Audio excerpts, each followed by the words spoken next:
Hi friends, இந்த video புதன்கிழமை night எடுத்த வீடியோ. நைட்டு வீட்டுக்கு வரும்போது வீட்டுக்கு தேவையான கொஞ்சம் திங்ஸும் எடுத்துகிட்டு வந்திருந்தேன்.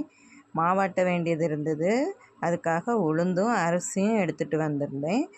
வீட்டில் மசாலாலாம் காலியாக போகுது, அதை திரித்து வச்சிடலான்னு வத்தல் எடுத்துகிட்டு வந்தேன். இதை 2 நாள் வெயிலில் நல்லா காய வச்சு திரிச்சிட்டோன்னு சொன்னால் ரொம்ப நாள் வர கெட்டு போகாமல் இருக்கும். அப்புறம் மல்லியும் எடுத்துகிட்டு வந்தேன்.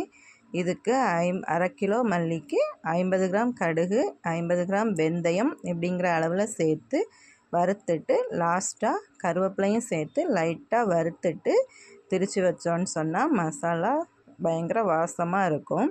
நீங்கள் இந்த மாதிரி வீட்டில் மசாலா திரித்து வைப்பீங்களான்னு கமெண்டில் சொல்லுங்கள்.